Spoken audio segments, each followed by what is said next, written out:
Oh, God. Give me that metronome out of here. All right, we're good. And we're back. We are back for the first time, if you will. Yes. This is the third run at it. Yeah. It's been a long time coming. Should we give the people some backstory that might not know? Sure. Go ahead and give us some backstory. So this podcast has been a long time in the making. It started off as an idea. Then it transitioned into a voice memo iPhone podcast with no name. So we did it once because we both like to talk about sports. We both like to drink.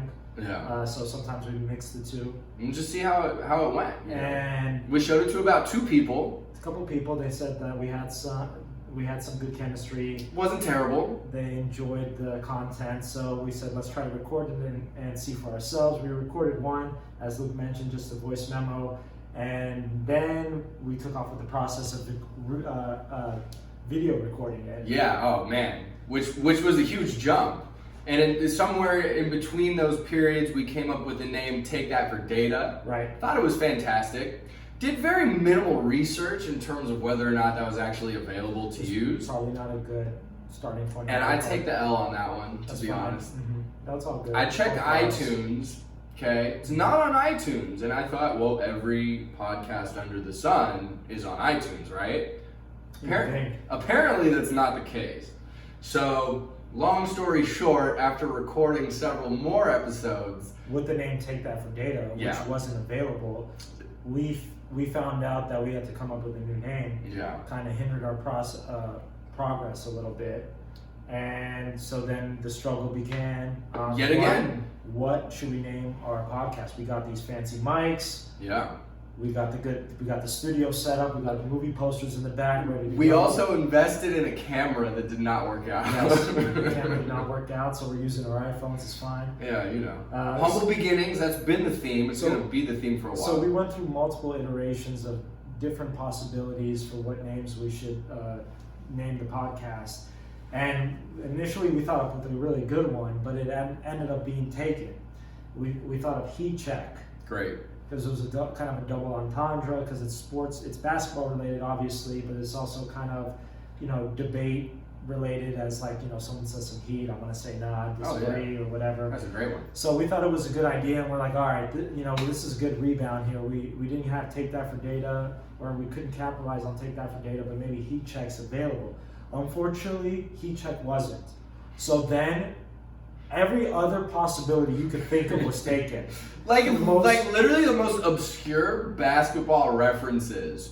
They're all podcasts. The Pivot Foot podcast, I'm sure it's taken. Yeah, exactly. Like, the Triple Threat podcast. Triple Threat. 100%. Like, you name it. We thought of it, we checked it, and it was taken.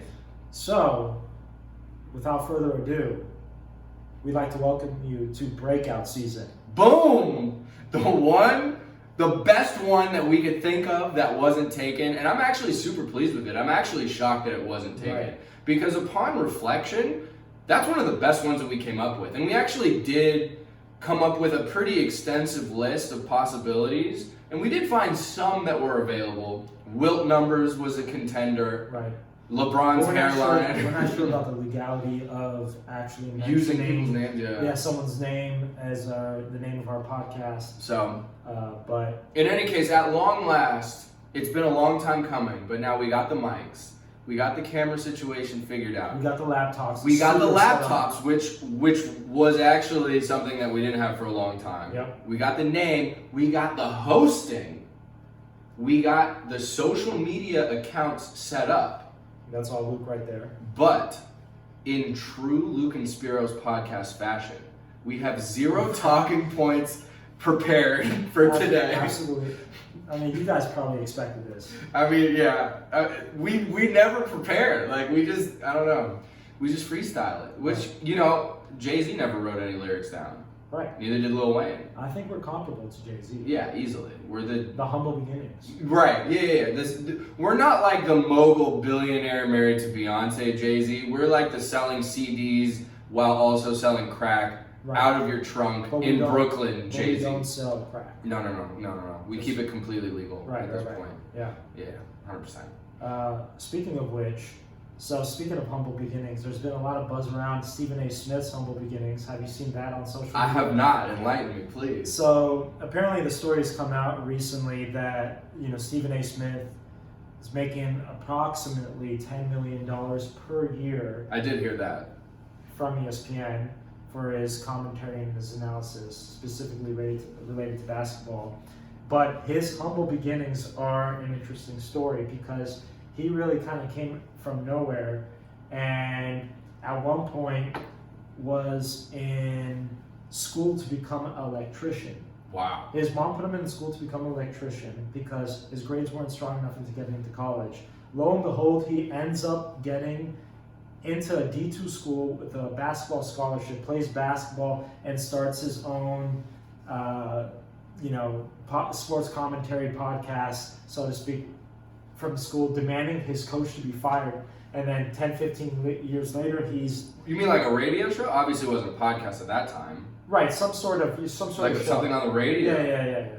Really? Calling out his coach? Right. Damn, that's crazy. I'll have to look into that. Yeah. That's interesting. Oh, so he was a natural from the jump. Yeah. That's amazing. Yeah. Yeah, he's really made a career out of just yelling. Just yelling somewhat profound, semi-profound statements with a lot of big words. He has this reverend vibe to him. 100%. I think he's trying to capture that. Yeah, I wonder if he went to church as a child or maybe still to this day. He has some inspiration for it. Because that's a great comparison. Like, he really is like an old school Baptist Southern reverend. Totally. The way that it just kind of continues to build, and Max is just chuckling on the other side of it. And he's second cousins to Ludacris, is a fun fact. They do kind of look alike, slightly. They do look alike. Just a little bit. I can see the family resemblance. That's interesting. I didn't know that either. I'm just playing. Oh, they're not damn, you had me. I thought that was real. Because they do kind of look like Ludacris in 15 to 20 years might look like Stephen A. Smith a little bit. Yeah, I think they look a lot like. That's interesting. So, wow. All right. Well, fun fact. So, in any case, so the podcast is supposed to be focused on the Lakers. We're gonna speak on all NBA topics and potentially go on random tangents as we just did. Right. Yeah. Exactly. When I set up the hosting for this on Anchor, which is our free hosting platform, shout out to Anchor, you have to write a description. So I put, we are a Lakers-centric NBA podcast. Yes. Delivering the hottest of hot takes that you won't hear on ESPN. That's basically our elevator pitch for y'all in terms of this podcast. Yes. From the fans' perspective, the unfiltered fans' perspective. And when I say fan, I mean the sub 6 foot white office working YMCA weekend warrior Lakers diehard perspective. And I would have to agree with that. I think amongst the sub 6 foot non-black people that didn't make their high school basketball team, we're elite. Oh, for sure. We're elite. We're sure. The cream of that crop. Like, we play with the current Samo High varsity basketball team on the weekends at the YMCA, and we hold our own. Like, we don't always lose. Sometimes we win. Sometimes we win. So that's basically where we're at in terms of skill level for y'all wondering at home. However, we are diehard Laker fans. We've been watching basketball since we were both kids. I think the first year I started watching basketball is when Shaq came to the Lakers. I actually remember my dad was a big Laker fan, so he was watching during the Vlade Divac days, and I remember a little bit of that, but I wasn't so much into it. I think when Shaq came to the Lakers initially, and obviously we traded Vlade for Kobe, that's when kind of sparked my interest. That's awesome. What a beautiful time to begin watching. I'm a little bit later in the mix than you, but I picked the perfect time to start paying attention. I became a fan in 2000, so like the second half going into that first playoff run where they won that first of 3 championships in a row. That's when I started paying attention, and I fell in love, and I've been in love ever since. And we've gone through some of the grueling seasons. We went through the 04-05 season. We went through the last 6 years, and we stood by the team. Oh yeah, the loyalty has never wavered. Now that's not to say that we won't show the front office and ownership some tough love if needed. Right. Because we've been very critical historically of how Genie Bus has run the team, and obviously many of the coaches that have come and gone since Phil ultimately departed. Yeah, we've been critical, but we've always stood by the team. 100%, and that will never change. So shout out to us for that. Yeah. We on and like most of our, I would say like probably 80% of my close friend group is Laker fans, but among those, I think you and I are probably the most diehard and loyal out of anybody. I would agree. Like I can't think of anybody else that you put on our level. There is a weird kind of small contingent of Clipper fans. I don't know if this is a good time to transition into talking about current NBA topics, because obviously the new dynamic duo of Paul George and Kawhi Leonard are formidable and are going to present a serious threat to us as we kind of go for this championship run here. What do you think? Yeah, definitely. I mean, if you want to just dive into that, we can get there. Yeah. I think despite the Lakers having the better record, and this is me being as unbiased as I possibly can be, and it kills me on the inside to even say this, I think they're the best team in the NBA right now. I really do. And the reason for that is if you look at who they've beaten so far, right? They have a slightly worse record than the Lakers. We have 2 losses. They have 5 currently. So that's more than double. Yeah, but again, it's still a relatively small sample size. We're not even like a fourth through the season. But if you look at the quality of opponents that they've beaten, they beat the Lakers on opening night. They beat Dallas. They beat the Rockets. Right, yeah. But like they destroyed Dallas and we barely won in overtime. They beat the Rockets. Who else did they beat that's top tier? There's like 3 or 4 other teams. They beat the Celtics, I believe. Yeah, that's right. They beat the Celtics, who at the time had the best record. They barely lost to the Bucks without Kawhi, which I guess, I'm not a big believer in moral victories, but it shows how deep and formidable they are. Without Kawhi and Paul George, I should say. So that shows how deep and formidable, their bench is, and, how much like key contributions they get from Montrez and... 100%. So, they're very deep. So... to me, they are the biggest threat. Now, having said that, I still believe that the Lakers have the best duo in the NBA with LeBron James and Anthony Davis. I will still say that at this point, I believe LeBron is the best player in the NBA. So, when the rubber meets the road, so to speak, and we're into a playoff series, I still think that we can pull it out, but it's not going to be easy and it's not going to be fun. And I can tell you that I will probably age 5 years in that week span, if and when we do meet them in the playoffs. Scared as the Clippers. Yeah, I'm a little scared, bro. I'm a little scared. I'm not scared. Okay, I will concede they are our biggest threat, no doubt about it. At least in the Western Conference, like. Well, and I mean, who's the threat in the East? The Bucks, the Celtics. The Sixers don't look like they're a championship contender off the gate. What is this Embiid putting up 0 points, 0 for 11 versus Toronto? The thing about it is, like, we see those teams so few times during the regular season. We play them each twice that, they're a little bit of a wild card when you go into a 7-game series facing them. Having said that, I would still put the Lakers as of right now, and this is coming out November 27th right now? Yeah. November 27th, 2019. At this time, I would definitely have the Lakers as the favorites over any of those top-tier Eastern Conference teams. But I think it is early, and I think there's something to be said about only meeting a team twice throughout the regular season. You're not as familiar with their tendencies going in. That applies to them as well. They're not familiar with us. True, no doubt. And again, I would definitely favor the Lakers. So I think ultimately we agree that the Clippers are the biggest threat. Lakers are number 1 in the league right now. They're number 1 in the West. But I think we both agree that the Clippers are I'm not scared of them. My perspective is that I'm looking forward to this challenge. I think it's going to be a lit playoff series if it comes down to that, which I anticipate it does. If we both agree that those are early on in the season, they're looking like the front runners to come out of the West or to meet in the Western Conference Finals, right?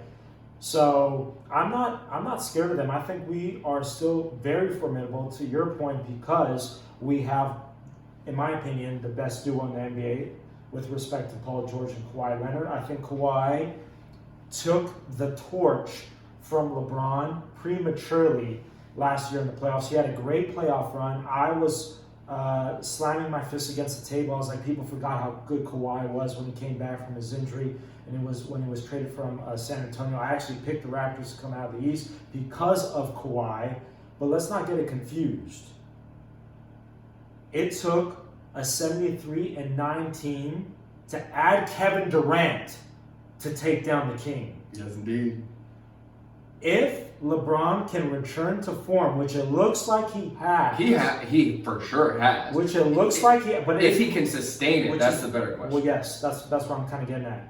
If he can sustain this level of play, I think the Clippers should be more scared than we should be of them. So, let me clarify my fear, so to speak, right? I'm not... Your fear, because we're the underdogs. Which is no, we're not necessarily... I wouldn't even say we're the underdogs. Slight underdogs, probably. I wouldn't even say that necessarily, and I'll tell you why in a second. But first and foremost, I am less afraid of the Clippers themselves as a team than I am of the possibility of having to go through life losing to them. Just the possibility, the fact that there's a distinct possibility that the Lakers and the Clippers could meet in the playoffs this year, and the Clippers could come out victorious because we're both formidable teams and who knows what's going to happen, right? Just the fact that that is a realistic possibility gives me nightmares. Like, I don't want to live in a world where the Clippers beat the Lakers even one season. Yeah. And it's not going to change the dynamic in Los Angeles. I think the Clippers could win 5 championships in a row and this would still be a Lakers town. I don't think Lakers fans are as flimsy as a lot of people try to portray them as. I think Lakers fans, while we can be entitled and douchey a little bit just because we come to expect greatness, we're very, very loyal. And I don't think any kind of sustained Clippers success is going to do anything to, kind of change that. But at the same time, I don't want to see a banner. I do not want to see a Clippers banner in Staples Center. It will depress me. Look, there's a new young generation of NBA fans that don't remember the Lakers as an elite championship team. It's been 10 years since we were a real threat. Yeah, absolutely. So if the Clippers do run off a couple championships, they're going to capture the younger LA generation and potentially can eat into our LA fan base. I'm not from that perspective of saying this is a Laker town, it will forever be a Laker town. The reason why it's a Laker town is because we've had a lot of success over the last 20, 30 years, and we've lived through that, right? If the Clippers come out and they win 2-3 years, and this is to your point, right? Because this is why you are scared, is because you fear ultimately that this town will not necessarily churn Clippers, but the Clippers will increase their market share.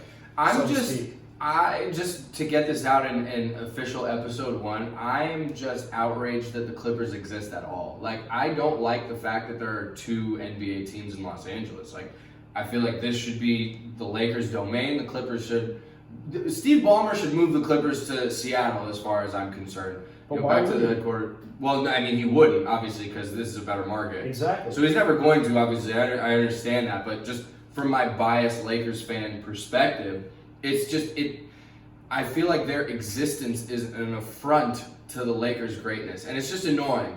They just annoy me, dog. I don't know. See, the thing is, my perspective is slightly different. I'm not scared that Clipper fans are going to increase their hold of LA. They're going to eat into the Laker fans. It's going to become more. It's going to be more of a 50-50 split if the Clippers have success in the city. I'm more excited of the prospect of there being a hallway Western Conference Final Series. I think this will exceed the anticipation for that series will exceed anything we've ever witnessed. I think that'll be bigger than the finals. It'll be bigger than the finals. It'll be bigger than any other series we've been through. It'll be bigger than Lakers versus Boston. It'll be bigger than Lakers versus Kings. It has the potential to be that. Yeah, because it's never happened before. No, but this is why the NBA is so great this year, is because there's no guarantees. Right. There's no Warriors are going to come out of the gates and really no one has a shot unless, Kevin Durant, Klay Thompson, and Steph all get injured or whatever. Right? So this is why the NBA season is going to be great. I think we are going to be in the Western Conference Finals. I think LA is going to be so lit for those 2 weeks or however long it lasts. And ultimately, I like our chances just because of what I said. I think we still have the best duo in the league. And let me tell you something. The 2002 Sacramento teams had a better team, top to bottom, but they didn't have Kobe and Shaq. And they had home court advantage in 2002. Right. Didn't matter. But star power matters in the playoffs, and I think our duo is going to outperform Paul George and Kawhi Leonard. And here's another thing that you haven't brought up, but is a main reason why, even though I'm afraid, I would still pick the Lakers, gun to my head, against the Clippers in any kind of playoff matchup. And that is because, at least for now, at this moment, for this year, this is still predominantly a Lakers town. So guess what? The Clippers could have the higher seed, and they're still going to be on the road for all 7 of those playoff games. Don't get it twisted. From game 1 to game 7, those are going to be Lakers home games. So I see. The thing is, I think a Clipper home game is a home game for both teams. It almost has like a college atmosphere, where a lot of both sides are represented very well. So I don't think it's going to be like us going into Sacramento Arco Arena circa 2002, where they're ringing the cowbell. It's not going to be that intense for the Clippers for their home game. You know what I mean? Or us going into Boston, the Boston Garden, and playing it's not going to be like that. It's going to be... We're going to have the majority of the fans. It's going to be a college atmosphere, so it's not going to be overwhelming for the Clippers on their home court. If it's anything like this season opener was this year... That was kind of... No, that was a Lakers home game, bro. But still... Even the announcers were like, this is 70% Lakers. Fine, but was it Arco Game 7 of the Western Conference Finals atmosphere in our favor? No, definitely not. But it's the friendliest road game that you can possibly expect to get in the playoffs. I get it. In history. I listen. You know what I'm saying? I get it, but so I think that's going to make a difference ultimately. I get it, but home court advantage is. I think the better team wins, and I don't know how much we can attribute home court advantage to being a significant factor to that. I think it plays a role. Because teams play better at home than they do on the road, statistically across the board, year after year. Overall, you know what I mean? If you look at the macro numbers, I don't think that can be discounted. This is going to be the first time in the history of the NBA, to my knowledge, that we're going to have the majority of the fans in the building game 1 through game 7. Right, but so that's something that favors us. Yeah. Let's talk about what favors the Clippers. They're basically a 50-win team that added 2 top 10 players. Yeah. We don't have that. We have 2 top 10 players, arguably 2 top 5 players, and the rest of the team is a Frankenstein roster for the most part. But that's working out fantastically so far. And we've had a very easy schedule to start the season. Yep. So definitely. Our current 16-2 record is slightly better than what it appears to be because of our schedule. You mean it's slightly worse than what it is? Yes. Yeah. No, I agree 100%. I think there's something to be said for the ease of our schedule. Having said that, you still have to go out there and win all these games. These are NBA teams. Right. And we are finding a way to win on the road in close games. Yep. Games that were down by double digits, time in and time out. And while that's not a good precedent to set, and while that's not a routine that you want to get in because it's ultimately going to come back to bite you, I feel like the Lakers are learning how to win through adversity early on in the season, and that will only serve them well when the schedule gets tougher and come playoff time. We definitely have had a bend, don't break motto to start the season. And I think that does have some value. However, since Kawhi and Paul George have been playing together, they're undefeated. And it's not even close. Yeah, they're blowing teams out. They're wiping the floor with the teams. Blowing teams out. So that is a little concerning. I still think the Lakers have a really good chance. If I were to assess a percentage at this point, I think it's close to 50-50, honestly. Yeah, no doubt. And that's why it's so terrifying to me as someone that doesn't want to ever see the Clippers succeed at anything in life. So we'll see. But at least we have a legitimate shot at winning the championship this year, point, which is been dude, 5-6 years where we've been struggling. What was it, since 2012, 2013 that we made the playoffs? That was the last time we made the playoffs. We got swept. Yeah, that was when Kobe tore his Achilles that year. Right. Yeah. So it's been such a long time. So I'm having so much fun. Like I'm just happy to be here right now. I'm just happy to be relevant. Right. Yeah. Like, honestly. Yeah. We got the best record in the league right now. Life is good for the moment. So we'll see. It's definitely exciting, and there's something to be said for this new competitiveness that the league has. I think it's ultimately better than just having one team be head and shoulders above everyone else, like we've had for the last 5 years with the Warriors. Can you imagine how many great playoff series is going to be this year?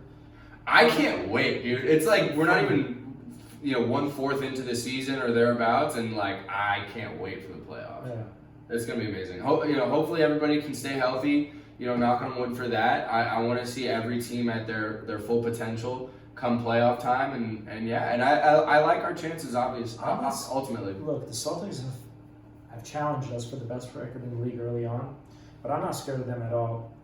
Primarily because I don't think a duo of Kemba and Jason Tatum is enough to take down LeBron and AD. That's exactly right. Yeah, Nick Young had that point recently on that morning show. First things first. Right? First thing, yeah, there you go. And that really kind of struck a chord with me. I think he's 100% right. That duo can only take you so far. Right. Your ceiling is only so high when Kemba Walker is your best player. Yeah, and if we go down the other considered championship contender Eastern Conference teams, I'm not really sold on any of them. Let's look at the Bucks, right? The Bucks lost Mirotic. They lost Malcolm Brogdon, right? Mm-hmm. So they have Chris Middleton, who's kind of like a borderline all-star, may make 1 or 2, 3. He's not like a perennial all-star. Definitely not to the caliber of, Anthony Davis, Paul George, or whatever the second fiddle is to the real championship elite teams, right? So it's just going to be Giannis, and then if they can make threes, if Brook Lopez can make his threes, they'll go far. So I think they have a good chance of coming out of the East because Giannis is that formidable as a player, and I think he's going to grow from last year's debacle. And he has shown some growth already so far. Okay, I still think the Sixers have not taken that next step. That was why I was hesitant to pick them last year to come out of the East, just because they have not shown to improve. Is Ben Simmons better than he was last year? He made his 3, by the way. Yeah, he made one. And I was watching our previous clips, and one of the questions that we asked each other on one of the previous episodes that y'all will probably see as like a bonus clip on our social media one of these days is over/under on Ben Simmons making 4 3-pointers this season. Yeah. And I think we both picked the over, but damn, I don't reconsider that at this point. That's kind of shocking. And it's really frustrating to me because I picked the Sixers to come out of the East the last 2 seasons. Well, it's because you kind of compare them to the up-and-coming Oklahoma City Thunder, where they had a lot of young talent and they continued to progress. Yeah, that's basically right. And the difference between that team and what I've seen so far from the Sixers is that I have not seen them make the next step. They are a 50 to 55 win team max. They've actually lost, in my opinion, some talent. They lost JJ. They lost Jimmy Butler. They did get Horford and Jason Richardson. What's his name? Josh Richardson, right. But I still don't think I've seen the growth from Ben Simmons. I think Embiid is still a big question mark. How can you remember ever when a top 5 player was held scoreless for an entire game? I get like not scoring maybe 10 points. Let's say you had an atrocious game and you were 2 for 15. Yeah. Right? And you had like 9 points. Right? How did Embiid go 0 for 11 in a game and not even make it to the free throw line once? Yeah, that's shocking. It's just shocking. I mean, imagine Shaq doing that. There's no Hakeem way. Olajuwon. There's no way. Never. And this is why I think the Sixers are going to face similar challenges that they faced last year, is because when they needed Embiid to come up big and really show why he's one of the, he's definitely has like a top 5, top 10 for sure talent in the NBA. Why isn't he performing like that in the playoffs? Yeah, and just the colossal liability that Ben Simmons is. Huh? You want another one? Should we? Yeah, fuck it. All right. But continue, yeah. So yeah, just the colossal liability that Ben Simmons is from the perimeter is something that kind of reminds me of Rajon Rondo in his Celtics days when they were making the finals. I remember vividly in 2008 and 2010 how Kobe would go under every screen and literally dare this man to shoot a mid-range jumper every single time. Like, Kobe wouldn't come in 5 feet of this guy because of how bad he was from the perimeter. And while, to his credit, I think Rondo has significantly improved his outside shot in recent years, Ben Simmons is way more a work in progress at this early stage in his career. And that's not to say that he can't come around and eventually develop a jump shot later on in his career, a la Jason Kidd, a la Rajon Rondo. But for this year, going into a playoff series or potential finals matchup, we're going to be able to, whoever makes it, is going to be able to sag off of him and just, clog that paint and dare him to shoot those outside shots. And he has yet to prove that he can do so on a consistent basis, more than literally 1 3-point make for the season right, so far. Which apparently he worked on endlessly in the offseason, right? Wasn't that the story? Yeah, that was the story, but exactly. So, this is interesting. This is a good pivot to kind of what I want to talk about next. Speaking of the name of our podcast, Breakout Season, we were kind of hoping for Ben Simmons to kind of have a breakout season, take the next step, maybe kind of put himself in the mix for a top 10 player in the league. He definitely has the talent. The potential. He definitely has the potential. Size. Oh, right, yeah. He's got the package. LeBron even kind of thought he was kind of the next in line, but there appears to be another player who seems to model his game similarly to LeBron. And it's not who you would expect it to be. So I knew all along he would be great. Well, I mean, not really. I didn't. No, I'm kidding. So we're talking about Luka. We're talking about Luka Doncic. Hell yeah. And he's taken so many steps forward from his rookie season. It's been beyond impressive. And his rookie season was impressive. Yeah. He is. I mean, it's still very early in the season, but he's on pace with LeBron's second year in the league. He has better numbers than LeBron's second year in the league. It's crazy. Yeah. It's crazy. It's ridiculous. It's mind-blowing that I haven't, to be perfectly honest, I don't follow the Mavs very closely, so I've only seen like the matchup or two that we played against them. Yeah, just one so far. But they're coming up in a couple of days. Right, and I just don't understand. Like, have you watched him? How has he been able to do this? Because when I see him, he looks like a child. He has no muscle definition, not to be like stereotypical about what I expect from an NBA superstar. But still, you would think them to have like an impressive physique, to them be athletic. He has a bit of like a Paul Pierce type vibe where he appears to be moving in slow motion out there, but he's still extremely effective with his movements.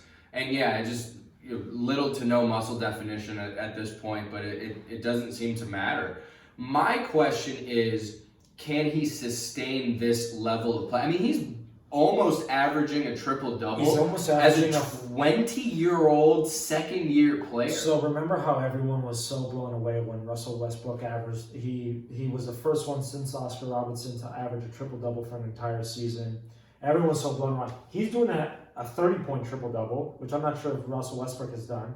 And in addition to that, he's shooting the ball efficiently, which what Russell Westbrook has never been able to do. He's way better shooter than Westbrook will ever be already. No doubt. So I am, like I said, I am beyond impressed. I think he's definitely the headline story for the early NBA season. I mean, nobody pegged the Mavs to even make the playoffs going into this year. You actually thought they had a shot at a playoff seed. Yeah, but that was like, I didn't think they had a shot, assuming that Golden State underachieved, which I wasn't sure about, but, now we see Golden State and their situation, unfortunately, but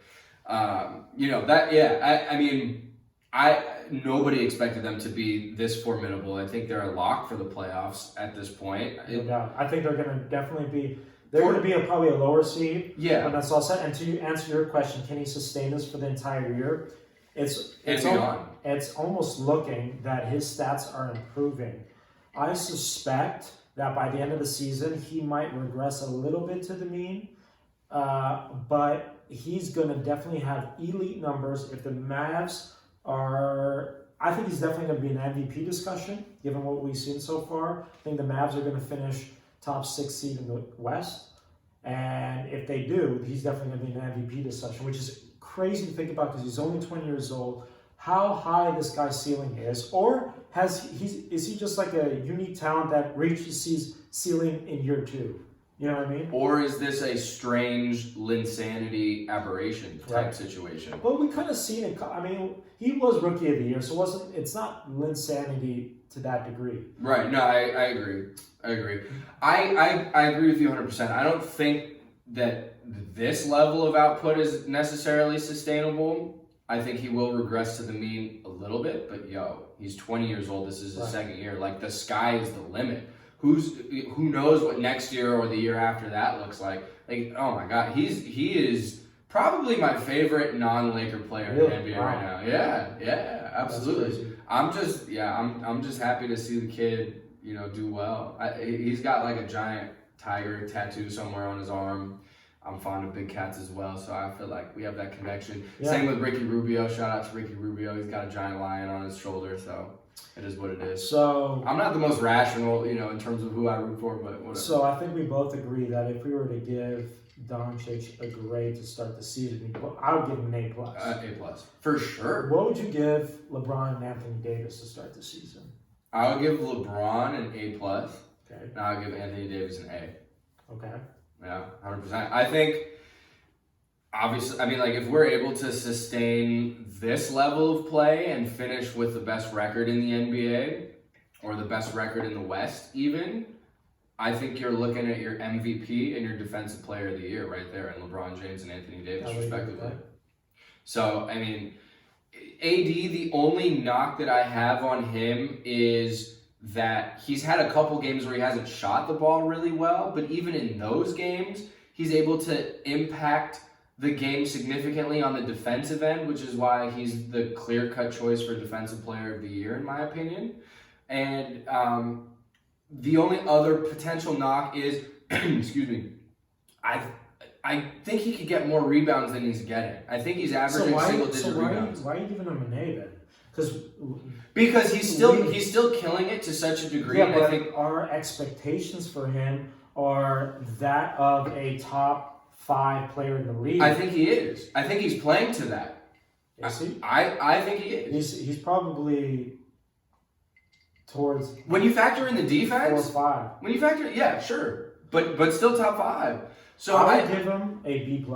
Damn, you're a harsh critic, fam. Well, I like I said before, I'm not afraid to be critical, and it's just because I believe he's that much of an elite talent. It's almost like a compliment that I'm giving him because I know how good he could be. You know what I mean? Because he's actually taking a slight statistical step back from what he performed last year in limited minutes.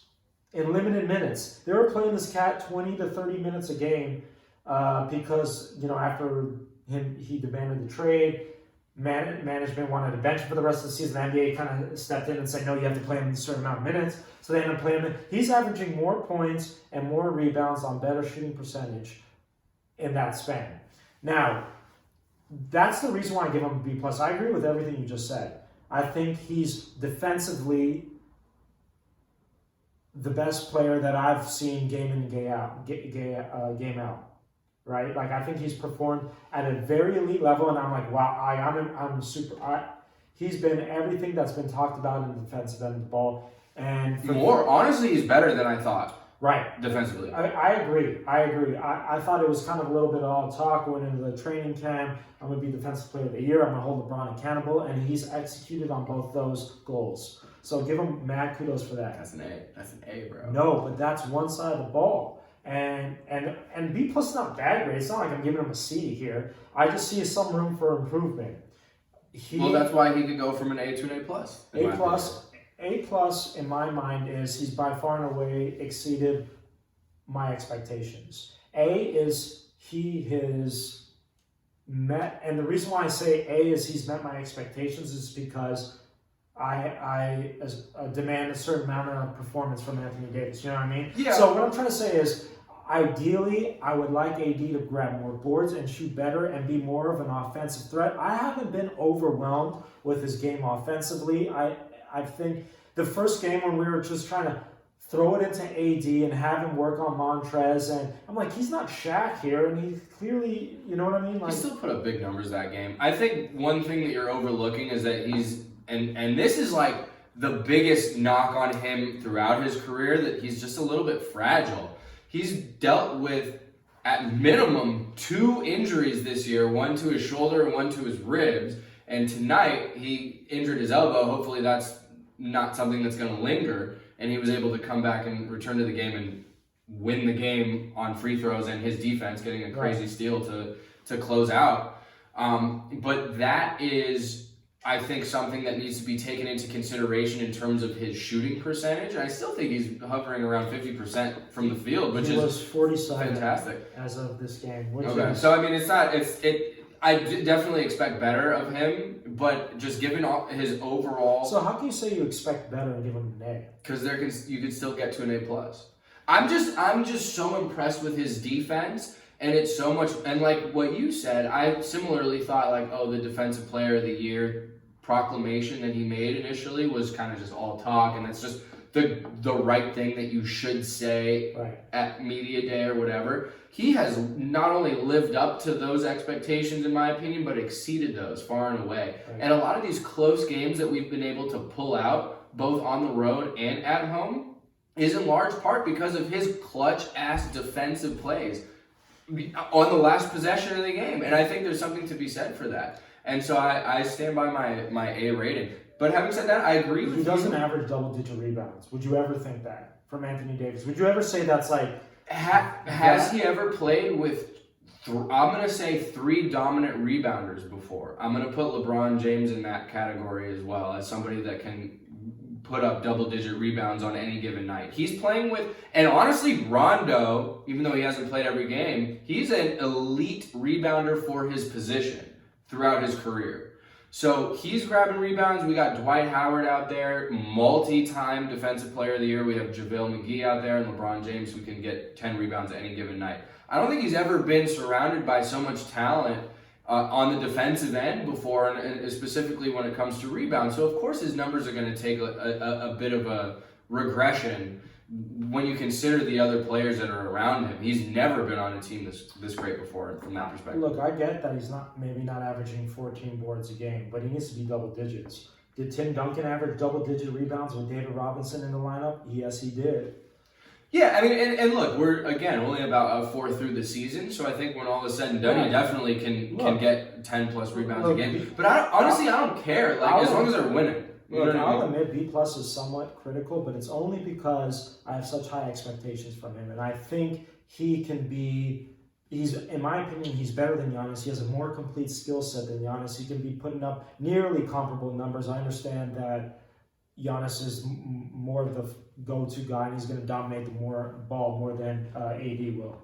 So, but I expect AD in lieu of that to be extremely efficient, meaning if in his touches, if he's gaining only 15 shots a game, you got to shoot about 50%. To his credit, though, I've been very impressed with his free throw shooting.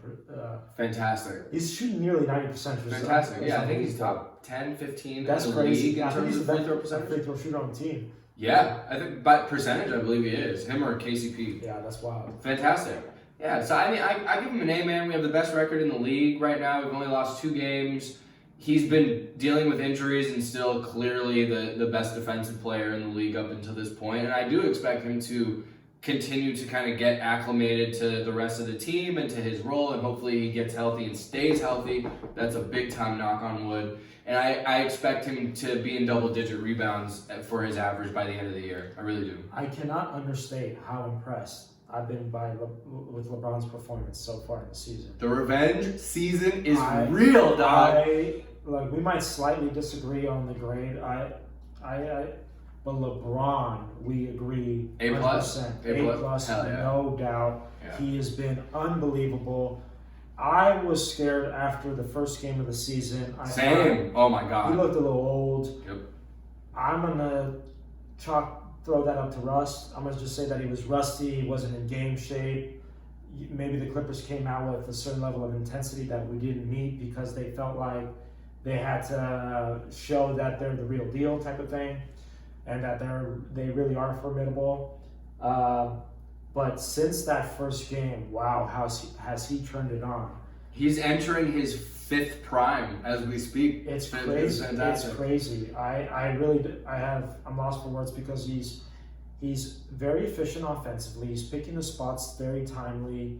He puts up leading the league in assists. Leading of the league in assists in year 17, which is crazy. If you look at, I was looking at some stats the other day of the highest points per game, rebounds per game, assists per game for anyone entering in year 17, and he is top 3 in every single category, I believe.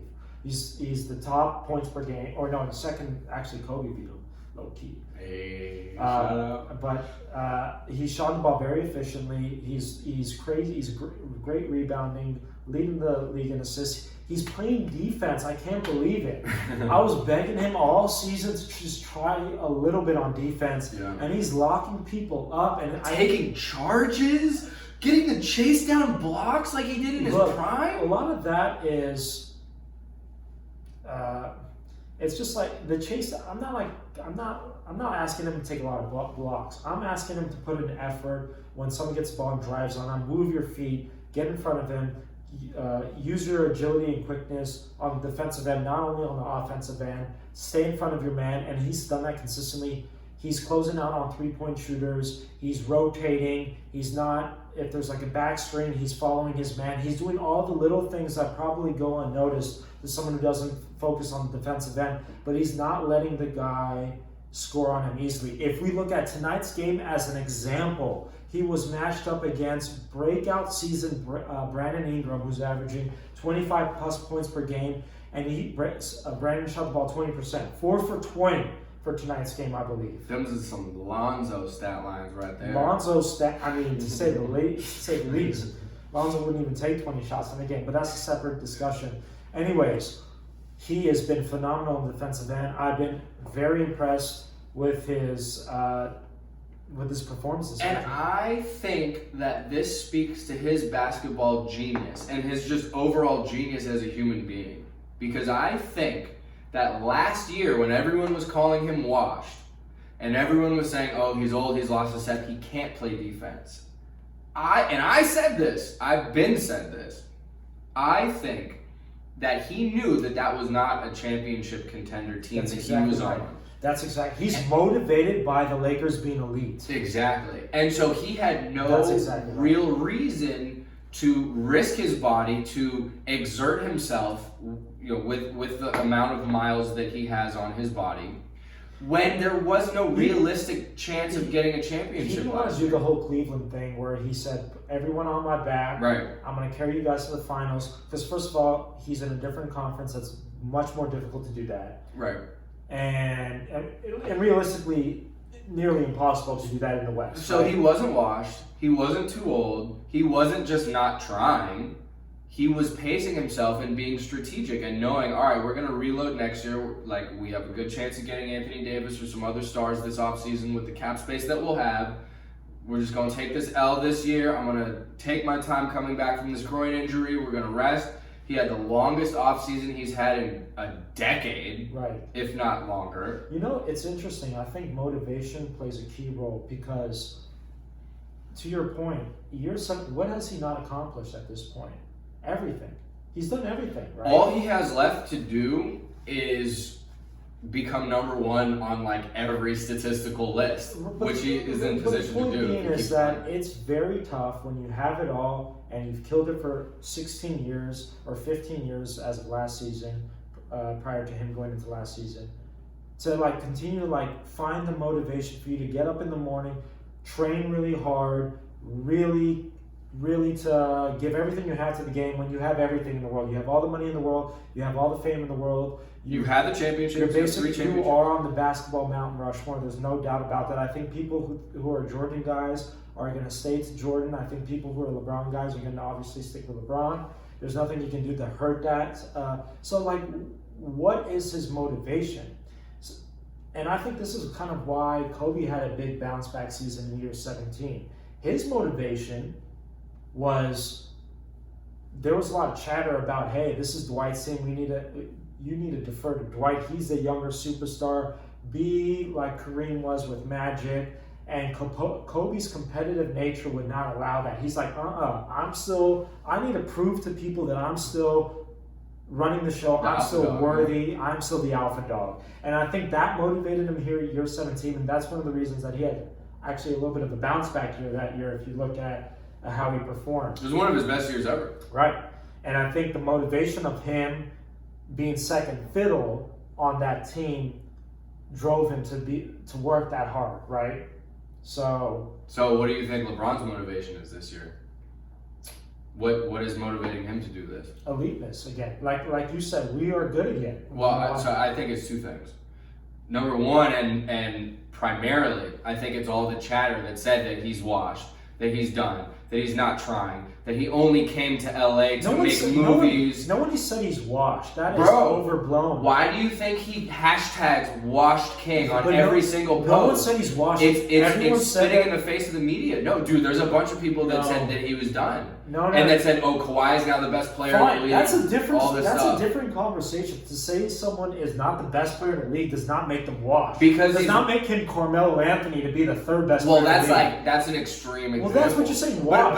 But I'm just saying, I think that's what's motivating him. I think everything that LeBron does is extremely strategic. I think he's a very, very smart individual on all levels, not just basketball. So those hashtags that he puts on all of his Instagram posts, those are calculated, and each one has a reason. And that washed king moniker that he's created, I think is a direct spit in the face of the media who has said, Kawhi took the throne. LeBron's not even a top 5 player anymore. Blah, blah, blah. These are talking points that are on ESPN. This is why the Western Conference Finals, if the Clippers and Lakers meet, is going to be the best thing that's happened to NBA since Bird and Magic. I'm telling you, it's going to be a colossal fight. Yeah, it's going to be great. So that's number one, right? I think silencing his critics that said that he's washed, I think is his primary motivating factor at this stage.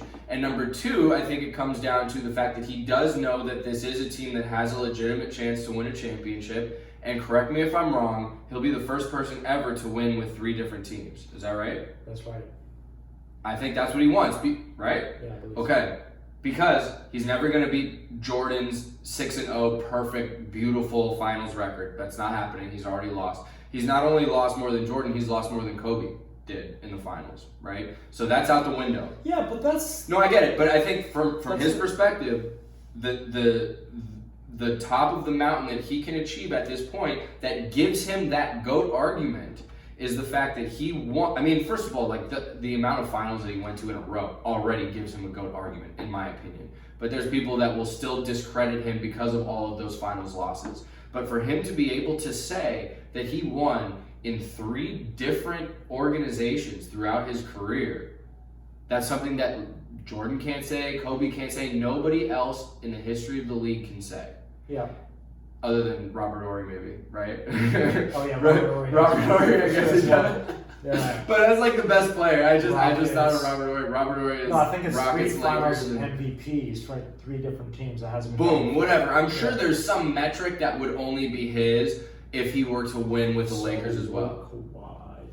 Yeah, right. And that's why, to your point again, this is like. So why? There's so many storylines this year. It's crazy. Why is? Look, at the end of the day, basketball is supposed to be entertaining us. It's supposed to be an escape with our day-to-day lives, right? The reality. This is about to be the most intense drama. This can't even be scripted better. Yeah, it's great. Kawhi said, no, I'm not joining you because I don't want to just have a Kevin Durant championship where it's a foregone conclusion who's going to win it all. I'm going to take the throne from you in your own city. And if you thought that I didn't take it from you last year in Toronto, guess what? I'm coming to your own building and take it from you. Yeah, it's just gangster as hell. Yeah, but I think you're making it more gangster than it actually is because I don't think Kawhi Leonard actually had those thoughts in his mind when he signed with the Clippers. I don't think Okay, hot take of the year. Can I give you my hot take of the year? Wait, I gotta stop you right there. All right. I have a major hot take for you in a second, but go ahead. I think everything he did in this offseason was totally calculated on his part. I don't think it was on his part. Guess whose part it was? I think it was Uncle Dennis. Whatever, part. his camp. I don't think he gives a shit. He was playing 4D chess, dog. Uncle Dennis was. He basically sold the Lakers out. He prolonged which team he was going to sign for, so that all the good free agents would be signing with the correct teams. Put the Lakers in a difficult spot. I don't think he did that. I think he did. No. I think you're giving... Because here's the thing. You give LeBron James so much credit for being this mastermind, but he has people in place that advise him, and I think Kawhi has people in place that advise him. Certainly. One of them is Uncle Dennis, and I think the move was gangster, and I think it was calculated. Okay. I disagree with you to the extent that you think it was calculated. Because here's the thing. If the Clippers were unsuccessful in trading for Paul George, my dog was signing with the Lakers. 100%. His number one priority... Wait. No. Yeah. No. His priority was coming back to LA. The basis of your argument, I don't necessarily agree on. You can't just say 100% to build your argument. If you listen to, I mean, obviously we'll never know what's in his head, what's in Uncle Dennis's head. But if you read the tea leaves and you listen to what he said, the media fed us. No, but it wasn't just the media. If you listen to what the man said himself, right? He said in his Clippers opening press conference, the most important thing to me this offseason was coming home. Period. That's what he said. I believe that if the Clippers were unsuccessful in getting Paul George, he would have signed with the Lakers. I think 100%, I think with Uncle Dennis at the helm, he was staying in LA one way or the other. I think their first choice was the Clippers, 100%. I think far and away their first choice was the Clippers. But I think their plan B, if shit didn't work out, was the Lakers. I don't think there was ever a chance that he was going back to Toronto. So I disagree with you in your initial premise saying that it was 100% going to be the Lakers if they didn't get Paul George, or blah, blah, blah. I think he really had no real intention with signing with the Lakers. I could be wrong. Like you said, we won't know. I think what he wanted to do was hold the Lakers out dry because all the other free agents would sign with other teams, so that we wouldn't eat out our cap space pursuing. That's some Illuminati shit, bro. I'm telling you. And then after that, the Clippers weren't even in the conversation. This is what makes me think that Clippers weren't even in the conversation. It was kind of like Lakers or Toronto, and then Clippers came out of the blue. And this Paul George trade blindsided everybody. I think there was something in the works. I think Jerry West was making some sort of magic go on behind closed doors. I think Kawhi and Paul George had conversations playing together. Paul George has said that he wanted to be traded to the Spurs. Which I think is bullshit. Before being traded to the Thunder, right? So what I'm trying to say is he waited. If he wanted to come back home and just win, give him the best chance of winning. Even to this day, the no-brainer is the Lakers, right? If his goals are to come home and to win, the Lakers. Are you kidding me? Anthony Davis, LeBron. Why would you ever consider another? I'll tell you why. No, hold on. I'm not done yet. Okay, I can answer your question. Go ahead. So he made the Lakers weaker by waiting. This Paul George trade came out of nowhere, which I suspect was in the works beforehand. It wasn't even in the topic of conversation that Clippers were even a factor. There was a point where they were eliminated from contention. And then all of a sudden... According to media bullshit sources that didn't know anything. But your argument is based on media sources that say it was 100% guaranteed that he was planning to sign with the Lakers. No, I didn't say that. I said based on what he said in his initial press conference. I said based on the words that he spoke from his mouth, he said his number one priority was coming home. And let's read the tea leaves, so to speak, okay? What was that New Balance commercial? That was a shot directly at LeBron.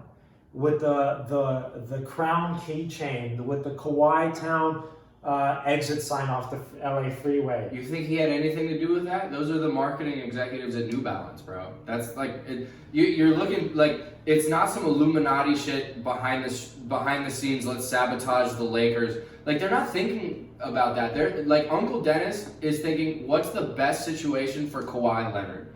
what's going to get him the most success, the most money, what's best for him long term, right? That's his. He's not. I promise you, there wasn't some deep conspiracy to fuck the Lakers over. Can we look at the track record then? Because I'm not saying it was Kawhi's. Like I said, I think LeBron has people in place that advise him, and he makes good decisions. Even if LeBron would be like, I would imagine, I don't know for sure, but I'd imagine LeBron will have an opinion, and his advisors might argue differently, or whatever. They're a team. I suspect Kawhi has his own team, and let's just look at the track record, right? He went out of San Antonio, goes to a championship Eastern Conference team, right? Wins which is a great place to land as the interim spot until you determine where you want to go long term, right? So he goes to Toronto, which is already established championship team in a weaker conference, thinking like, okay, they're good. I have ability to win the championship here, to build my brand here, to kind of restate myself as one of the elite players in the NBA, if not the elite player in the NBA, or the best player in the NBA. Because remember, prior to his injury, there were people like Charles Barkley saying that he's the second best player in the league. And now that LeBron didn't make the playoffs, there are a lot of commentators out there saying that he's laid down the torch, and it's up for grabs. So he went to Toronto, had these epic matchups with these other people that were supposed to be the next in line, a la Embiid, a la Giannis, ran through them all, then beat Dynasty, which was very the injured Dynasty. Very injured Dynasty. And maybe he won. So like every move since he left San Antonio to me appears to be very calculated. Now I'm not saying that all of it. There are certain things that like worked in his favor. Maybe certain timing issues. What if Sam Presti was like, nah, you guys don't have enough for us to give up Paul George? What then? What do you think he would have done? Let's say they weren't going to trade him. But I suspect that just as you have your hunches, because we don't know, right? Yeah, this is all speculation at the end of the day. I think that Jerry West was in the works for something, and when it finally happened, to your point, it could be that deal took a little longer to happen. I think Paul George being traded to the Clippers locked Kawhi to come to the Clippers, no doubt, right? But I might say, okay, if I were to concede a certain point, if the trade would have happened earlier, would Kawhi have made his decision earlier? Maybe. And then that worked to his advantage because it weakened the Lakers. I don't think he was purposefully sabotaging the Lakers by holding it out. But to think that Kawhi's not Paul George. But to think that there's other people that calculated this whole time is, I think. No, he's certainly calculated, and again, I don't think he has anything to do with the calculation. I think it's Uncle Dennis and whoever his other advisors are, whether it's agents or other family members or whoever. I mean, we don't know, right? And they're very secretive, and they're secretive on purpose. So we don't know, but I don't think that their top priority or their top 5 priorities was necessarily sabotaging the Lakers. I don't think that they held out to the last second to make everything happen, because there's too many other moving pieces at play, primarily the Oklahoma City front office.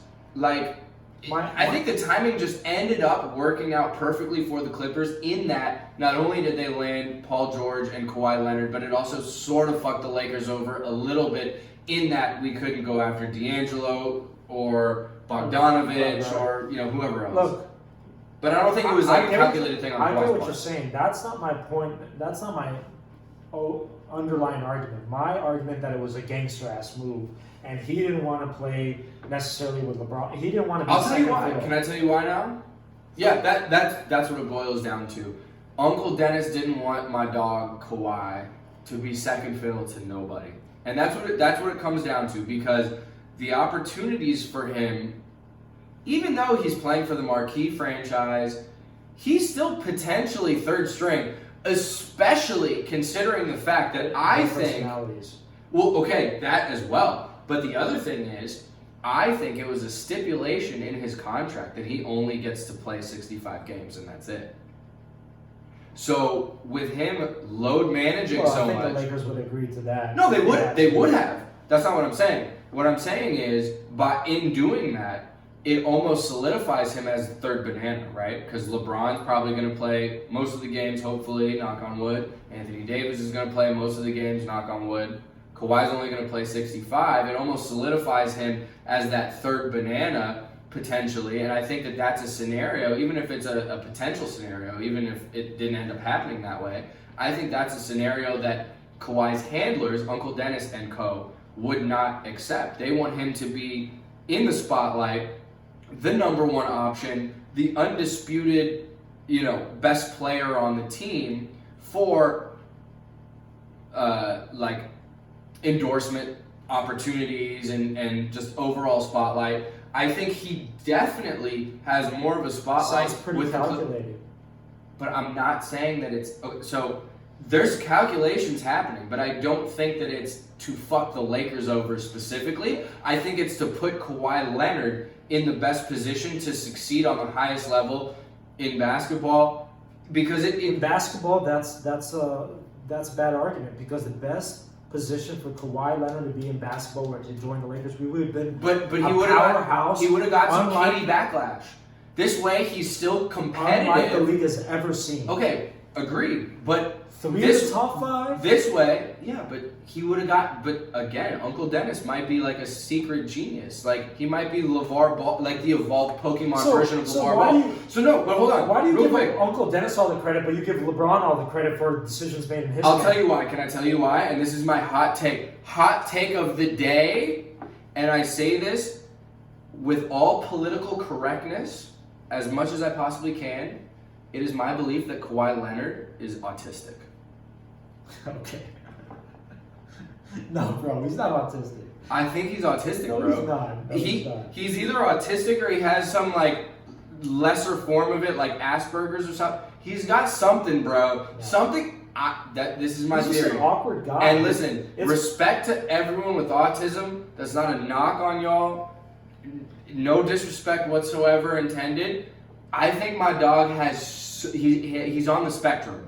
He is on that spectrum, which is why I am more inclined to give credit to his handlers, a la Uncle Dennis. Can we just look at the storyline that's built into this Western Conference Finals? Okay, Kawhi demands a trade out of San Antonio.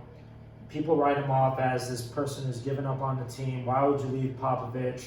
Why would you leave such a established, consistently great franchise to go somewhere else? Goes to Toronto, another country, right? They tried to fuck him over purposely by doing that. So they were like, we're going to send you to the furthest place away. But at the same time, eventually worked out in his favor because he had the whole nation behind his back, right? Then from there on, it begins, or not really begins, because he low manages his way through the regular season, which he knows the regular season doesn't mean shit in the NBA. We all agree on that. Then he knows in the playoffs, I'm going to show why people thought that I was second best player in the league or third best player. It was LeBron, Kawhi, or Durant, and then Kawhi or Durant. 1, 2, 3. You know what I mean? Yeah. That was the consensus amongst everybody prior to his injury. So he goes to Toronto and then goes on and slays the probably the favorite Sixers, I would imagine, in that series. They had Tobias Harris, they had Joel Embiid, they had JJ Redick. I picked the Sixers to win that series. They had way more talent. They had multiple All-Stars. I believe the Raptors only had one, which was Kawhi. Kawhi ends up on a Game 7 buzzer beater, hitting it over Joel Embiid to ice the game after dropping 40 points per game on multiple games throughout that series, really just putting his fingerprints throughout that entire series and dominating and willing his team to victory. Then again, in the Eastern Conference Finals, the Raptors find themselves in a hole. The story's continuing to build. Giannis is dominating. The Bucks are undefeated, I believe, to this point in the playoffs, where maybe they've lost one game, but they've been looking very strong. Giannis is gaining his way. Game 3, coach goes, no, Kawhi, you guard Giannis. From there on out, Kawhi shuts down Giannis and then wins 4 consecutive games to make his way to the NBA Finals. From there, what does he do next? What's his next trick after beating the two elite teams, the two best players in the conference? His next trick is to take down the dynasty unlike the league has ever seen before. That was not the dynasty that the league has ever seen before. Well, minus 2 of their 4 stars. Sure, fine. They were deflated somewhat, but at the end of the day, they had 3 All-Stars, Draymond Green, Steph Curry, and Klay Thompson for the majority of the series. Klay, I realized, got hurt later on in the series. And back to the Raptors, they got one. They got no unanimous MVP on the Raptors. Okay? So Kawhi wins, I believe, multiple games in Oakland, wins the championship, his second consecutive team with, second NBA Finals MVP with 2 different franchises, and now he has grabbed the storyline. This has all been a strategic move on his part. What if that shot didn't go in then? A lot of stuff against the Sixers, a lot of stuff just had to kind of work in his favor. Okay, that shot bounced 4 times and went in. Well, the point. Then the Thunder agreed to trade Paul George to the Clippers. A lot of this stuff just had to fall in line, and it just kind of worked out in his favor ultimately. Or so it seems so far. Look, sometimes you gotta get some luck. I see what you're saying, and I'm not saying. My point is, it's not all But you're understanding. Uncle Dennis isn't Emperor Palpatine. Fine. Thinking but 5 steps ahead. You just called Kawhi autistic, and I'm saying the man has a strategy behind him, and it has proved to be effective over the last couple of years. He didn't ask to be traded to Toronto. That happened. That was not his first choice. He probably would have rather been traded to the Lakers at that moment in time, right? Okay. That didn't go his way. He got super lucky with that bounce against the Sixers. Whoa. Let's take a step back. You can't say that. You think... How many shots have you ever seen, whether it's a buzzer beater or just a normal shot? When Lonzo Ball ever got that bounce? You have to... No, he's great. I'm not arguing his greatness. No. Let's take a step back. If he missed a shot, I believe the Raptors still going to win the series because they had home court and they would go into overtime. That was Game 7, fam. Yeah, and it was tied. Oh, yeah, I feel you. So they would have gone into overtime, and I think the odds favor the Raptors in overtime. Okay, that's number one. But that's a major what if. Anything could happen in overtime.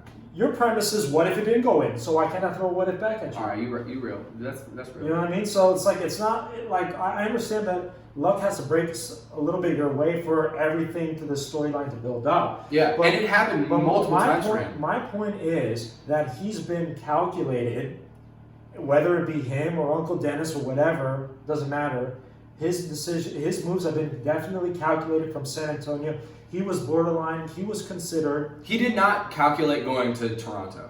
He just made the best of that situation, the ultimate best of that situation. How do you know that? They didn't want to go to... His goal has been to come to LA, whether it be Lakers or Clippers, you can argue that, from day one. And he said that, Uncle Dennis has said that, every media outlet ever has said that. Yeah. He's been trying to come home. Fine, right? But what if, based on the available options, they didn't say, actually, this Raptors thing is not a bad idea. You think Greg Popovich and the San Antonio Spurs Brain Trust asked for Uncle Dennis's input or Kawhi's input after they alienated themselves from the team for a year plus with that injury and went against the wishes of the San Antonio training staff? I don't think so, dog. I think, if anything, that trade to Toronto was a fuck you to Kawhi and his camp, as opposed to, let's work out the best solution for everyone. Well, I don't know what happened. You know what I'm saying? I don't know what happened behind closed doors.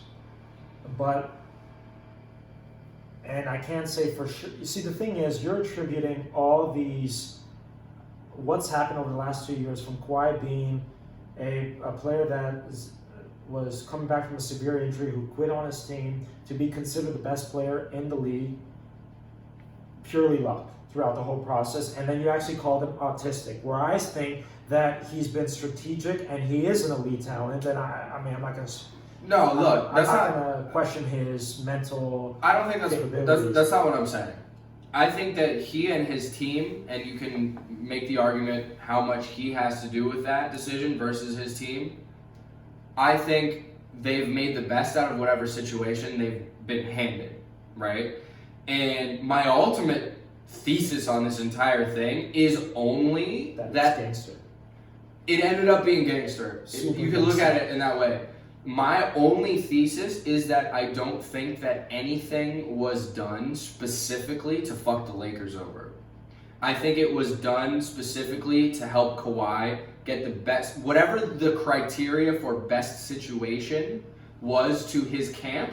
I think that was their objective, and I think it ended up working out perfectly for them. I don't think they did that on purpose. So the extent of it being such a gangster move, like sticking it to LeBron and like waiting for all the good free agents to be gone and then signing with the like, I don't think that. I think it just worked out that way, and ultimately like everything else worked out. What do you mean? Yeah, and dude, Toronto. He's having a great He's having a great couple years. Everything has worked out in his way. Uncle Dennis didn't make that bounce go in, dog. Like, yeah, but he set him up for success. Dude, let me throw this back at you, okay? You just said that if Kawhi joined a team that had LeBron and Anthony Davis, he would get so much backlash, more backlash than Kevin Durant received for joining the Warriors, and I would agree with that. I don't know if more, but like on par with that. No, more backlash. There's never been a team. Yeah, probably just because the Lakers are so polarizing. There's never been a team with 3 of the top 5 players in the league. Yeah. At the same time, even like the Showtime Lakers, who had 2 of the top 5 players, Worthy probably wasn't top 5. He was probably top 10, but whatever. Yeah. Okay, you can make that argument. So, point I'm saying is that you just said, he wasn't going to join because of that reason.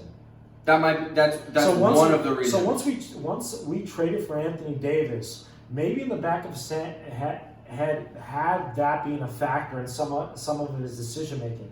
You conceded that. So why was he stringing along the Lakers? I don't think he was stringing along the Lakers. I think this is my opinion. Again, this is purely speculation. I think his first choice was the Clippers. I think he was trying to wait and see if they could get another star to go to the Clippers. There was talk initially, if you remember, they were trying to convince KD to go there. That didn't happen.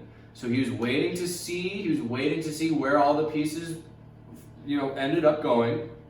And if they ended up getting another star, he was going to go with the Clippers.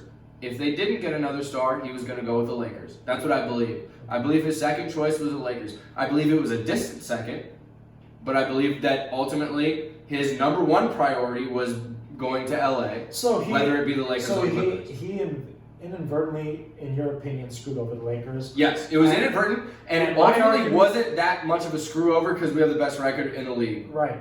So. And I'm saying perhaps that's the case, but let's not get it twisted. His move since San Antonio has been calculated, and he's a formidable foe. He is the anti-LeBron. Sure. That's why this upcoming playoff matchup would be epic. I agree with that 100%. Yeah, I agree with that in a vacuum. My only bone to pick with anything that you're saying is I don't think it was calculated to fuck the Lakers over. No, now you're going back. You called him autistic. I think he's autistic. Yeah, I do think he's autistic. You think he wasn't calculated? No. You think there was a lucky bounce? No, I think it was a lucky bounce. You don't think he's worthy of being in the conversation of the best player? No, that's not what I'm saying at all. He for sure is. He's great. I'm not arguing his greatness. If LeBron made that shot where it bounced 4 times, I would still say it's lucky.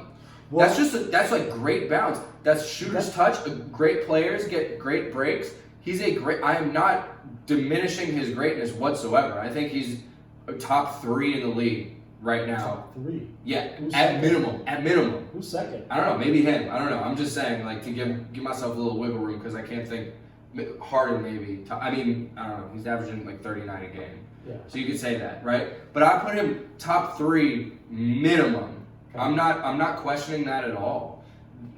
And I think he has been calculated, but I don't think like him going to Toronto was something that they chose. I think if he could have gone to the Lakers or the Clippers the year before, they would have chose that instead of going to Toronto. I think this is a small difference that we had. I just think that Kawhi and his team have made the best out of whatever hands that they were dealt. They've got some lucky breaks in certain ways, and they've been really strategic and smart with how they've played things. But I just don't think that there's this like overarching conspiracy to fuck the Lakers over. I think things just happen to work out like perfectly in Kawhi's camp's favor. And I still think he's arguably top 3 in the league, but definitely autistic. So let's take a step back, okay? Because I want to poke holes at your argument, and I'll leave it at this. Is it not a strategy for Uncle Dennis, whoever it is, whoever on his camp, going up to Clippers management, being like, "Yo, you gotta find somebody. You gotta find somebody to help us out." That's part of the strategy. Is it not? I think that's exactly what they said. The Paul George move. Well, why is that not considered strategic? No, it is. And then number two, why isn't it not strategic to make the best decisions that will help propel your career that's your what I'm persona saying. Based on the options that you have? I agree with you. That's what I'm saying. I'm not saying it's not strategic. I'm just saying the goal of that strategy wasn't to fuck the Lakers over. I'm saying the goal of that strategy was to put Kawhi in the best position to succeed on the basketball court, financially, and in the perception of the public. That's literally the only issue that I have with anything that you've said. I just don't think that it was like a challenge to LeBron type thing. I don't think it ended up being that. No. First of all, it is a challenge because what you mentioned earlier is he doesn't want to be second fiddle to LeBron or third fiddle to Anthony Davis, right? So it's definitely a challenge. You think he took down Embiid, you think he took down Giannis, the MVP, and then defeated his second dynasty, albeit an injured dynasty, to then go and be the third best player on the team? You think he did all that? Right, that's why he didn't sign with the Lakers. Okay. That's why he didn't sign with the Lakers. Okay, so my argument was not. See, your argument is. So my argument is not that my argument he's been strategic ever since he left San Antonio. He didn't want to be third fiddle to LeBron, and I agree. I agree with you. I'm just saying that they made the best out of their situation. Whatever the cards they were dealt, they didn't choose or select Toronto as the destination. If he was still in San Antonio, they would. Where would they be? Where would Kawhi be if he was still in San Antonio? It was the top 4 seed. With that roster, top 4 seed. No. Dude, he's so much better than DeRozan, and they have Aldridge. Top 4 seed, perennial top 4 seed. I don't know. San Antonio Spurs. I don't know. I think they're on the brink of the playoffs. With Kawhi and the current. I think the West is tough. LeBron didn't make the playoffs last year. He didn't play the whole season, first of all, and he had a bunch of. Yeah, that's real. That's real. No, I think assuming health, they would be a top 4 seed with Kawhi. I don't think so. I don't know, but the point is, of course they're being strategic. They're doing the best that they can to put Kawhi in the best position possible for whatever their criteria is of success. Right. Right? I'm with you. The only thing that I'm saying is I don't think that they were actively thinking, how can we fuck the Lakers over also? I think their only priority, if they're good management, if they're good representation. I think an option came, and I think they considered that at some point. I don't know. Maybe. We'll never know. They're like, they're saying if they did, I hate them 100 times more. They're saying that if we get Paul George, this also helps us because we haven't committed to the Lakers. That definitely has come through their mind. And it wouldn't even take someone that's brilliant to think of that. I definitely would have thought of that if it was in my camp. They're like, you get Paul George, we'll sign for you guys because not only that do we get a second All-Star. Maybe at that point. But I don't think that was their plan going in. Like, how can we screw the Lakers over? You know what I'm saying? I don't think, because at the end of the day, if that Paul George situation didn't happen, I think he would have signed with the Lakers. So point being, it was gangster and strategic. It ended up being gangster. I don't think it was quite as calculated as you would admit, and I think it's mostly credit to Kawhi's camp and not Kawhi himself, because I believe that he's on the autism spectrum, and it's just what it is, bro. I don't know, dog. There's no way, dude. There's definitely a chance. How is he that smart basketball-wise? How does he have such a high? Have you ever seen Rain Man, bro? It's a movie, bro. There's people like that. It was based on a real person, bro. Has it? Yeah. Oh, Rain Man was a real person, dog. Okay. Yeah, it's based on a real person. So have you ever heard this? I don't think this is a politically correct term anymore, but have you ever heard the term idiot savant? That's a term, dog. I didn't make it up, and I'm not calling anyone that. But that's a term. Bruce on record calling Kawhi. No, false. That's basically what you said. That's the ESPN fucking spin. How dare you? No, it's a term that exists for, and I think it's probably a derogatory term. And I ain't calling Kawhi this, but it refers to someone who is somewhat mentally delayed, but in one particular area they exceed everyone else. Like the Rain Man guy, for instance. And typically that's athletically? No. It's just it could be anything. So, but is it unusual to be athletically? Because I feel like it would be. It's different, dog. I don't know. No, Luke, enlighten us about. I'm not a psychologist, dog. Disabilities. I'm not a psychologist. All I know is you can be brilliant in one aspect and severely deficient in other aspects. Right. That's all I'm saying. You can be brilliant in one aspect and severely deficient in others. That's it. No more, no less. And Kawhi Leonard is top 3 in the NBA right now, arguably top 2. Even with his potential autism. I don't know. That's my theory. I told you it was a hot take. No disrespect, but look into it. That's all I'm saying. Well, I wouldn't be. I can't even comment on that. Where to analyze that as a possibility. But maybe for other people out there who know better about the topic, and they can enlighten Luke and explain to him why it's unlikely. How is it unlikely, dog? Because what evidence other than him being shy? Severe social awkwardness. So? That's what makes someone autistic? I don't know. I think it's possible. I don't know. Well, anyways, so where do we go from here? I think that we hashed that out pretty hard. Yeah, maybe. There was one other thing that I wanted to address, if you have the energy for it. Sure. That we talked about earlier, to switch gears. Kuzma. Yeah, Kuzma versus Ingram. Oh my God. Kuzma versus Ingram. Where do I begin with Kuz? Yeah, well, where do you begin?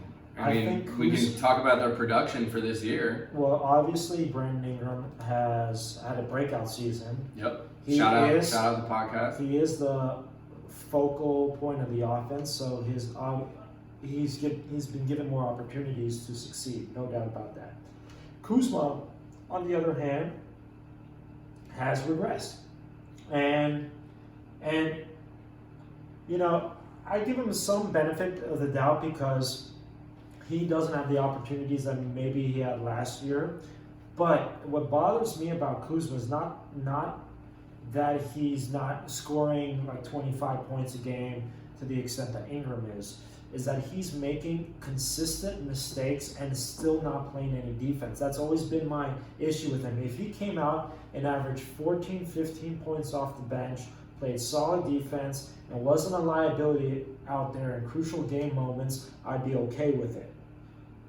I would ideally like to see improvement because I would hope he can fulfill that Lou Williams role that the Clippers have as like their third. We need a third star. We need somebody to step into that role of the consistent third wheel. And ideally that's what I was expecting from Kuzma. Right.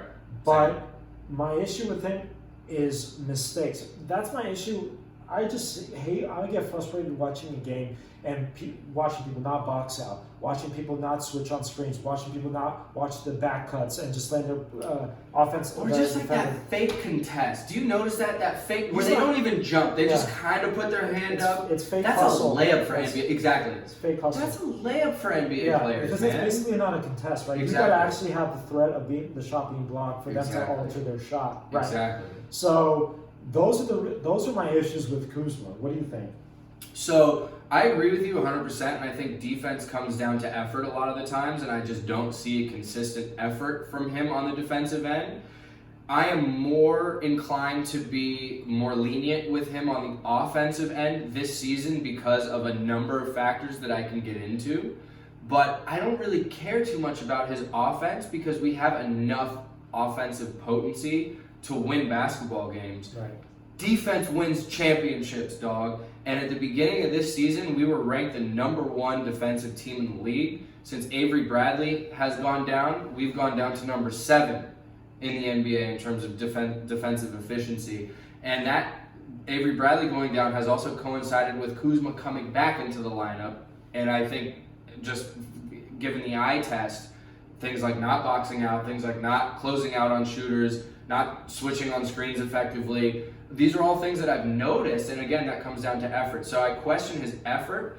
I think Kuzma, at this point in his career, and obviously he's extremely young, and this is something that can be improved upon going forward. I think if he's not popping offensively, if he's not having a good game where he's getting a bunch of shots, he's making shots, I think he's more likely to not be engaged defensively. Yeah. And I think that's a problem. Whereas with someone like Anthony Davis, whether his shot is falling or not, you're never going to question his defensive intensity and effort that he puts in on that side of the floor. And I think that of everything is the biggest area of improvement that I need to see from Kyle Kuzma going forward. So, having said that, so why isn't he a good defensive player? He's long, he's athletic. Comes down to effort. That's a simple fix then. That's frustrating. Agreed.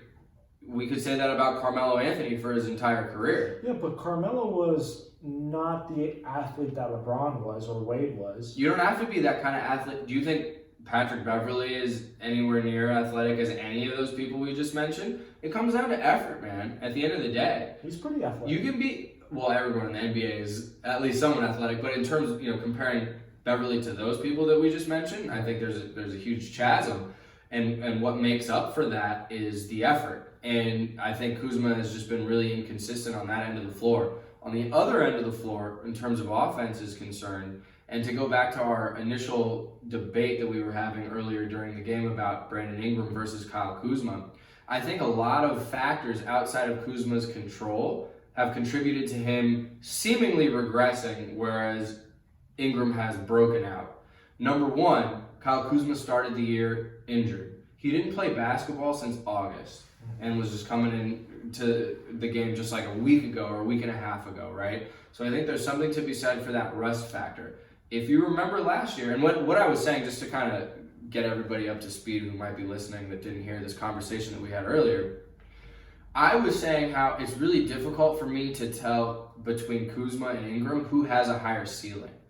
And part of that is because they averaged identical numbers last year. Identical. And it's just been, there's certain games where Kuzma looks way more of a complete player, way more polished. He's shooting jump hooks. He's always looked more polished. But Ingram has the length that you can't teach. He's better around the rim potentially. He's younger. He's young. He's 2 years younger for sure. 3 years younger. 3, yeah, for whatever. 100%. That's definitely a factor, right?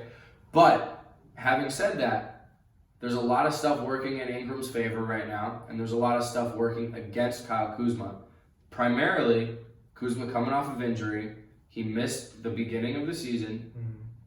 His role is significantly diminished as opposed to last year. Not only does he have LeBron taking up a huge chunk of the offense, but now Anthony Davis, they added another superstar. He's coming off the bench, whereas last year he started a lot of games.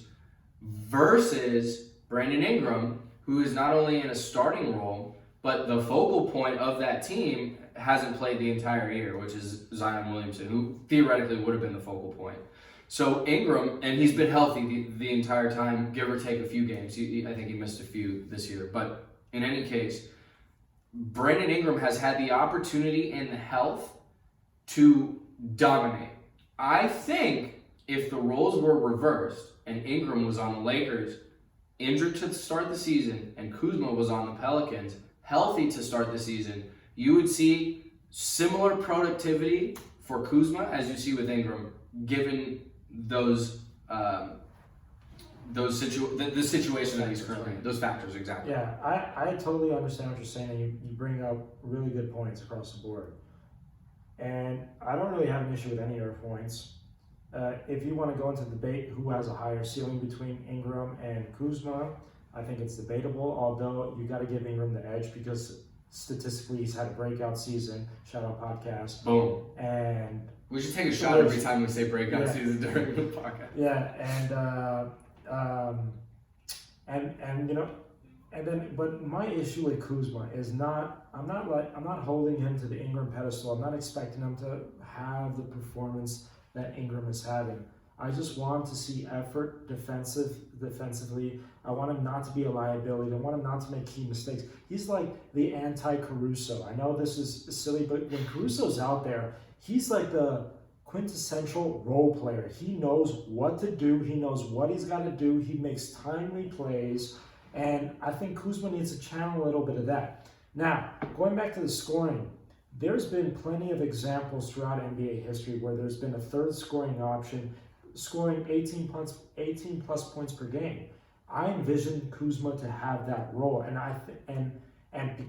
those were my expectations for him, and he hasn't lived up to that. In addition to the lack of defensive effort and the mistakes that he's making, it's almost to the point where does the cons outweigh the pros? Mm-hmm. You know what I mean? It's like, well, is it worth the 13 points on the fairly poor field goal percentage that we have all these defensive lapses and, you know, weird turnovers where he's like throwing the ball down Yeah, but the frustrating thing is, just as he was seemingly getting kind of his rhythm back and getting that stride, he gets poked in the eye super hard, has to come out of that game in the first half, and then comes back with the goggles on and just totally out of sorts, Right. Obviously not himself. So I think the jury is still out on him. I agree with everything you're saying 100%. I just am not ready to, you know, kind of write him off as that third option that you're speaking of, just because of all of these factors are playing against him so far. I'm not either. I'm just saying I'm a little disappointed at the start. Yeah, you know, 100%. But at the same time, how disappointed can you be? The Lakers are the number one team in the NBA right now. I think we are the number one team because for a disappointment that there's been a crazy surprise. For example, Dwight Howard. Right. You know, I didn't think, I had no expectations for Dwight coming into the season. I thought he was actually going to be a negative for the team. Agreed. Yeah. So we both said that. not only has he come in and been a factor, he's given the Lakers their identity being a defensive, tough, lots of block shot team, grabbing all the boards, giving us offensive rebound opportunities. He's done all the little things that that we thought, well, you know, he's always said he was going to do, or he said that he was going to do for the last several seasons. Because I don't know if for those who haven't, this is the first time watching or listening to the podcast, we basically said the reason why we had low expectations for Dwight coming into the season is because prior to him coming into the season, it's the 6th annual. I'm changing teams. I've gotten my life in order. Fresh start, new beginnings. I'm going to know my role. I'm accepting my role. I'm blocking shots. I'm doing whatever I got to do. No transvestites, no gay stuff. It's all good. Not that there's anything wrong with that. If you've seen it that way, it's all good.